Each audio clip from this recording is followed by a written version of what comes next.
আজকে রাতের ডিনারটা যা করেছি না, মাকে আগে শুইয়ে দিয়েছি, তাড়াতাড়ি শোগা। এবার আমি আমার মতো করে করছি।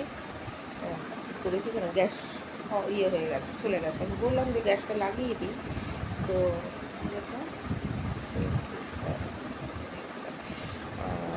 তো আমি বললাম গ্যাসটা লাগিয়ে দিই, না না না না রাতে না, রাতে না, ভয়টা লাগাবো। আরে লাগাবো তো আমি গ্যাসটা। তো যাই হোক, মাও ভালো খেয়েছি, রুটি দিয়ে, মাংস দিয়ে, অনেক কিছু দিয়ে, ডাল টাল দিয়ে খেয়েছি। আমি কী করেছি, সকালবেলা কাঁচলা টাচলা খাইনি, বললাম একটু কেমন লাগছিল শরীর আমার। তো যাই হোক, রাত্রেবেলা মা তো শুয়ে পড়েছে, সব বন্ধ টন্ধ করে মনাকে পাসিং করে, অন্য ঘরে পাসিং করে আমি গেছি মোবাইলটাকে।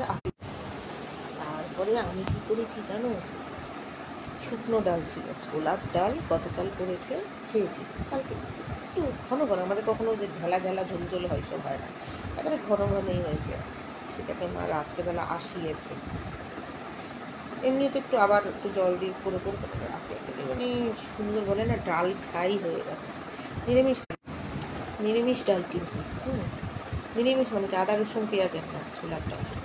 তারপরে আমি তো নারকেলও খাই না, এত সুন্দর করে ফ্রাই হয়েছে, জিনিসটা একটু লেগে লেগে গেছে, মানে একটু ব্রাউনিশ হয়ে গেছে জিনিসটা, মানে পাত্র থেকে কাঁচাতে হয়েছে।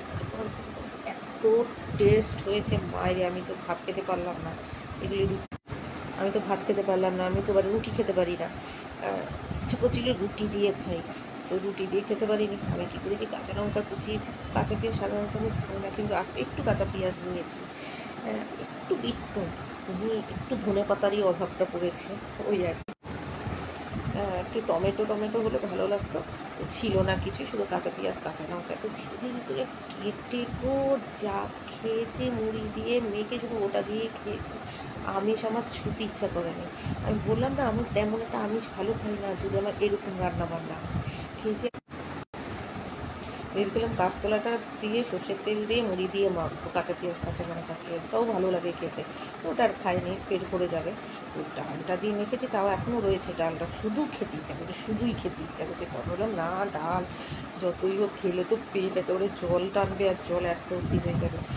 এত ভালো খেয়েছি না, মাছ তুলে রেখে দিয়েছি। আমি বললাম না, আমার তো মাছ ফাঁসের ওই নেই, আমি একটুখানি নিরামিষ পদ যদি আমার একটু টেস্টি করে হয় না ভাই, নিরামিষ পদ টেস্টি হলে না অন্য কিছু খেতে লাগে না আমার।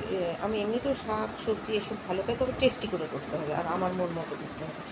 এরকম পদটা বললে তবে তোমরা রেগে যাবে, অবাঙালিদের কথা। আমি যখন কলকাতায় ছিলাম, শ্যামবাজারের ওদিকে, খান্নার ওদিকে, ওখানে তো বেশিরভাগই অবাঙালি।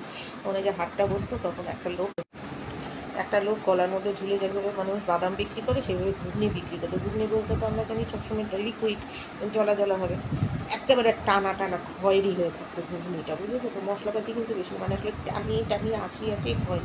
তার সাথে মুড়ি দিয়ে মেখে, কাঁচা পেঁয়াজ, ধনে পাতা, টমেটো, যে একটু টক জল খায় লঙ্কা দিয়ে, আমি তো টক জল খাই না, মেখে দিত না, ওই দোকানটা ভিড় হয়ে থাকতো। উনি কিন্তু গলার মধ্যে ঝুলিয়ে, আগে যেমন চীনাবাদাম বিক্রি হতো, মাঠে টাটে খেলাধুলা হলে সেরকম করে বিক্রি করছে সেই কলকাতা শহরে, গলাটার মধ্যে ঝুলিয়ে, ওর মধ্যে ঘুগনি আর মুড়ি, ঘুগনি মুড়ি আর ওই যে সব কিছু, মানুষ যেমন ছোলা মাখানা, এই মাখানা, ওই যে গলার মধ্যে ঝুলানো থাকে, সেরকমভাবে জানো যে টেস্ট, কি যে টেস্ট। মুড়িটা একটু নেতিয়ে যাবে, মুড়িটা কিন্তু কটকট করলে হবে না, একটু নেতিয়ে যাবে কিন্তু মুড়িটা।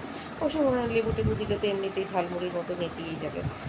সেখানে ঘুগনি মুড়িটা করে মেখে এইটুকু না দলা, বুঝেছো, ওজন করে দিত, 10 টাকা নিত তখন, এখন জানি না কত টাকা নেই। এত টেস্ট, এত টেস্ট, এত টেস্ট। যাই হোক, নিজে নিজে আজকে সুপার ডিনার করলাম। তোমরাও ঘুমিয়ে পড়ো, আমিও ঘুমিয়ে পড়ি, কেননা